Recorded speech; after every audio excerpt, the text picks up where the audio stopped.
नमस्कार, बहुत स्वागत है आपका। आप देख रहे हैं ग्रैंड धर्मा सन्मार्ग।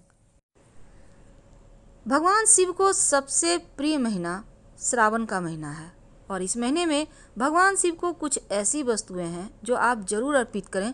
शिव देंगे वरदान, लेकिन कुछ ऐसी वस्तुएं हैं जो भूलकर भी अर्पित ना करें, मनोकामनाएं ही पूर्ण हो जाती है।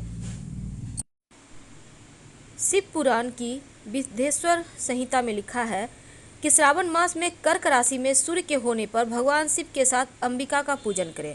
वे संपूर्ण मनोवांछित भोगों और फलों को देने वाली हैं और संपन्नता, स्वास्थ्य, प्रगति की इच्छा रखने वाले लोगों को मां अंबिका की पूजा जरूर करनी चाहिए श्रावण माह में। तो इस बार श्रावण माह चूँकि रविवार के दिन से प्रारंभ होगा और रविवार के दिन ही समाप्त होगा, ऐसा योग बहुत कम होता है। अब ऐसे में जिनकी कुंडली में चंद्रमा नीच का है, पाप ग्रहों से युक्त है, इस योग में उन्हें भी लाभ होता है। क्योंकि इस बार श्रावण माह में 2 बार श्रवण नक्षत्र पड़ रहा है, 4 सोमवार है और चारों सोमवार यदि प्रत्यक्ष विधान के अनुसार पूजा करें तो रोग शोक, पारिवारिक जो कलह क्लेश है उसका भी नाश होता है। चूँकि पहला सोमवार 26 जुलाई को है, दूसरा सोमवार 2 अगस्त, तीसरा सोमवार 9 अगस्त और चौथा सोमवार 16 अगस्त को है। अब शिव सत्य है, शिव समर्पण है, त्याग है, परिभाषित होने से परे हैं और शास्त्रों में कहा गया है कि जिस तरह सत्य और शक्ति एक दूसरे के बगैर अधूरे हैं, जिस तरह आत्मा और मन के बगैर शरीर जागृत नहीं हो सकता, उसी प्रकार शिव और पार्वती जी एक दूसरे के बगैर कल्पना नहीं की जा सकती। तो श्रावण माह एक ऐसा अवसर है जब आप अपने अंतर्निहित सत्य स्वरूप शिव और ऊर्जा के रूप में विद्यमान शक्ति को एकाकर कर सकते हैं।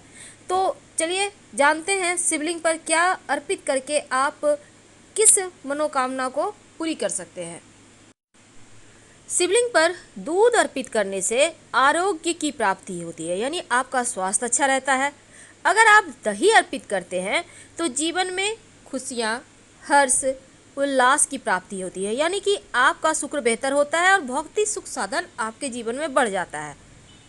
अगर आप शिवलिंग पर घी अर्पित करते हैं तो आपका तेज बढ़ता है, आपके हर जगह आपका सम्मान बढ़ता है और संतान की प्राप्ति होती है, संतान तरक्की करता है। अगर आप शहद अर्पित करें तो आपकी सौंदर्य, आपका खूबसूरती बढ़ता है, आपकी जो वाणी में मिठास है वो बनी रहती है, समाज में आपकी लोकप्रियता बढ़ती चली जाती है। अगर आप चाहते हैं कि जीवन में खूब सुख, समृद्धि, ऐश्वर्य की प्राप्ति होती रहे तो शिवलिंग पर शक्कर या फिर गुड़ की डली अर्पित करें। ऐसा करने से जीवन में सुख और धन की कमी कभी नहीं होती, चाहे आप कैसी भी स्थिति में हो। शिवलिंग पर अगर श्रावण माह में आप इत्र अर्पित करते हैं तो धर्म की प्राप्ति होती है। इत्र अर्पित करने से जीवन में उमंग बढ़ता है, खुशियाँ आती है। और अगर सुगंधित तेल अर्पित करें तो धन धान्य की वृद्धि होती है, भौतिक सुख बढ़ते हैं। चंदन अर्पित करने से समाज में यश, मान, सम्मान बढ़ता ही चला जाता है। वैसे तो भगवान शिव की पूजा में सबसे ज़्यादा भांग, धतूरा, दूध, चंदन और भस्म अर्पित करने का विधान है। भगवान शिव को बैरागी भी कहा जाता है और शिवलिंग में आम जीवन में जो इस्तेमाल चीज़ें होती है ना, उसको नहीं चढ़ाया जाता। तो चलिए हम जानते हैं वो कौन सी चीज़ें हैं जो बिल्कुल भी इस्तेमाल नहीं करना है। शंख से भूलकर भी शिव जी को जल मत अर्पित कीजिए। भगवान शिव ने शंखचूड़ नामक असुर का वध किया था और शंख को उसी असुर का प्रतीक माना जाता है जो कि भगवान श्री हरि का भक्त था। इसीलिए भगवान शिव की पूजा में शंख इस्तेमाल नहीं होता है। चावल टूटा फूटा हुआ बिल्कुल भी इस्तेमाल ना करें शिव की पूजा में, पहले से आप चुनकर रख लें, एकदम साबुत होना चाहिए। और शास्त्रों में लिखा है टूटा हुआ चावल अशुद्ध होता है। तुलसी के पत्ते, शिव जी की पूजा में तुलसी के पत्ते अर्पित नहीं किए जाते क्योंकि भगवान विष्णु ने तुलसी को पत्नी के रूप में स्वीकार किया है। हल्दी स्त्रीलिंग है और शिवलिंग पर कभी भी हल्दी नहीं अर्पित की जाती क्योंकि हल्दी मांगलिक चीज़ों में यूज होता है। सिंदूर को भी कुमकुम सिंदूर जो सौभाग्य का प्रतीक है और शिव जी बैरागी हैं, इसीलिए शिव जी को कुमकुम अर्पित नहीं किए जाते। नारियल का पानी, देखिए नारियल तो आप चढ़ा सकते हैं लेकिन फोड़कर पानी अर्पित नहीं करना है। और ना ही अगर आप व्रत रखते हैं तो आप जो शिवलिंग पर चीज़ें चढ़ाई हैं उसको तो नहीं खाना है। और अगर राहु केतु परेशान करे तो शिवलिंग पर आप 2 लौंग अर्पित करें। ऐसा करने से राहु केतु की समस्या से मुक्ति मिल जाती है। बाद में इस लौंग को उठाकर अगर आप घर में पूजा करते हैं तो पास के किसी मंदिर में रखें या फिर कहीं मिट्टी में दबा दें। शिवलिंग पर अगर आप चंदन अर्पित करें तो समाज में यश मान सम्मान बढ़ता ही चला जाता है। चंदन अर्पित करने से मस्तक ठंडा रहता है, आपका चंद्रमा बेहतर होता है। और अगर आप शिवलिंग पर भांग अर्पित करते हैं तो समस्त पापों का नाश होता है। भांग के पत्ते भी अर्पित किए जाते हैं शिवलिंग पर, बुराइयां समाप्त होती है। अगर आप आंवला अर्पित करें या आंवले का रस अर्पित करें तो जीवन में खुशियां आती है, आप दीर्घायु होते हैं। अगर केसर अर्पित किया जाए तो दाम्पत्य जीवन सुखमय रहता है, विवाह में आने वाली अड़चनें समाप्त होती है और मनचाहा जीवन साथी प्राप्त होता है। गन्ने का रस अर्पित करने से शिवलिंग पर आपके जीवन में मिठास बढ़ती है, सुखों की प्राप्ति होती है और परिवार के सदस्यों के मध्य प्रेम भी बना रहता है। गेहूं चढ़ाने से वंश वृद्धि होती है और योग्य संतान की प्राप्ति होती है। एक मुट्ठी गेहूं अर्पित किया जा सकता है। शिवलिंग पर अगर आप चावल अर्पित करते हैं, एक भी दाना अर्पित कर दें तो जीवन में धन सुख समृद्धि की कमी कभी नहीं होगी।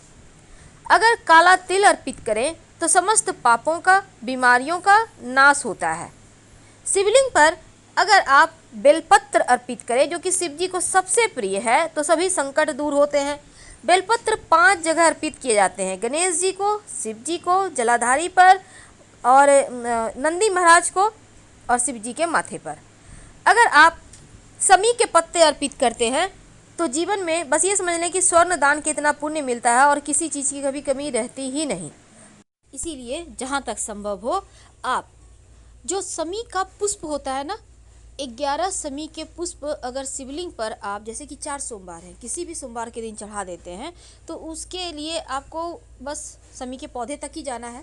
हालांकि ये मार्केट में खरीद के नहीं मिलता, आपको किसी पौधे को देख कर रखना है और वहीं से तोड़कर अर्पित करना है। समी का पुष्प अर्पित करने से शिव जी अति प्रसन्न होते हैं। वैसे पत्ते से भी आप काम चला सकते हैं। और जौ अर्पित करने से तो सांसारिक सुखों की प्राप्ति होती है।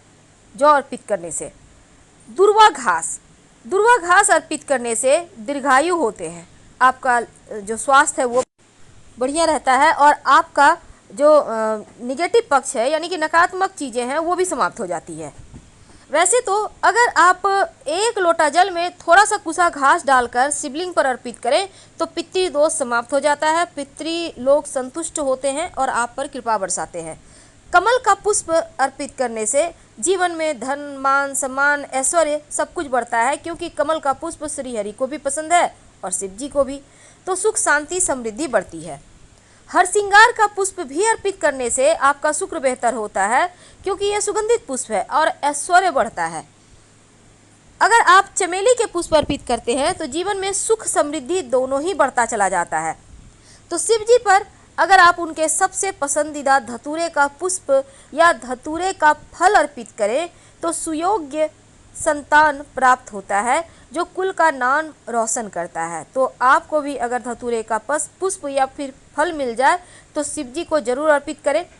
अर्पित करने से मनचाहे संतान की प्राप्ति भी होती है। आंकड़े का पुष्प से अगर उनका श्रृंगार करें तो जीवन के सभी सुख मिलते हैं, पितरों को मोक्ष की प्राप्ति होती है। सफ़ेद या बैगनी जो भी आंकड़ा मिल जाए उसी से शिव जी को मनाइए। अलसी का पुष्प अगर शिव जी की पूजा करें तो सभी देवताओं का आप प्रिय हो जाते हैं, यानी सभी देवी देवताओं का आशीर्वाद आपको मिलता रहता है। अगर आप अपराजिता का पुष्प अर्पित करते हैं तो शत्रु विरोधी शांत रहते हैं। और इसके साथ ही अगर आप बेले के पुष्प से उन्हें पूजते हैं तो मनचाहा सुंदर जीवन साथी मिलता है। कनेर के पुष्प अर्पित करने से जीवन में खुशियाँ आती है और शत्रु विरोधी शांत रहते हैं।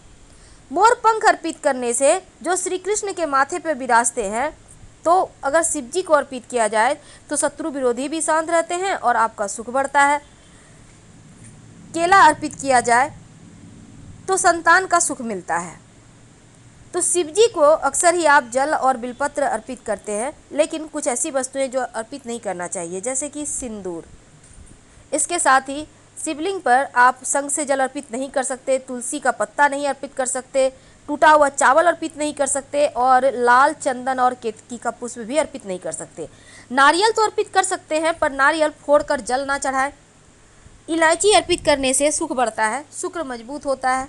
और पान का पत्ता पूजा करने के बाद लास्ट में पान के पत्ते पर एक सिक्का, थोड़ी सी मौली धागा, थोड़ी सी मीठी वस्तु और लौंग इलायची रखकर दक्षिणा के रूप में उन्हें समर्पित करें तो आपकी पूजा संपूर्ण हो जाती है। लाल गुड़हल का पुष्प अर्पित करने से शत्रु विरोधी शांत रहते हैं।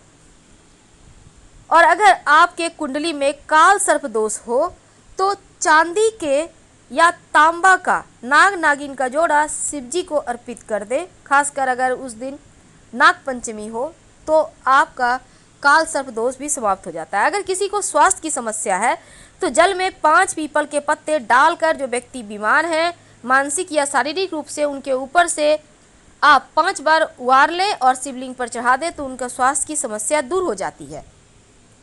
अगर हरा मूंग अर्पित करते हैं शिवलिंग पर, आपका बुद्धि की समस्या समाप्त होती है, आपकी वाणी का तेज बढ़ता है, आपका बुद्धि बेहतर होता है और हर तरफ आपकी पूछ होती है। अगर आप शिवलिंग पर अबीर गुलाल अर्पित करते हैं, किसी भी कलर का अर्पित कर सकते हैं, आपका शुक्र बेहतर होता है। अगर कोई वैवाहिक जीवन में कष्ट हो या शुक्र आपका नीच में हो तो वो ठीक हो जाता है, धीरे धीरे खुशियाँ आने लगती है। पंचामृत से भी शिवलिंग का अभिषेक कर सकते हैं, इससे भी शिव जी प्रसन्न होते हैं और जीवन में चारों दिशाओं से आपकी तरक्की होती है। शाम के वक्त एक शिव जी के मंदिर में दिया जरूर जलाइए। पास के किसी भी मंदिर में, भले ही मंदिर बंद हो, पर सीढ़ी पर जलाकर चले आए तो जीवन में अंधेरा कभी नहीं रहेगा। यानी कि पूरे सावन में आप पास के किसी भी मंदिर के सीढ़ी पर या मंदिर में ही जाकर एक दिया जरूर जलाया करें। दिया तेल का भी हो सकता है, घी का भी हो सकता है, आपकी श्रद्धा पर।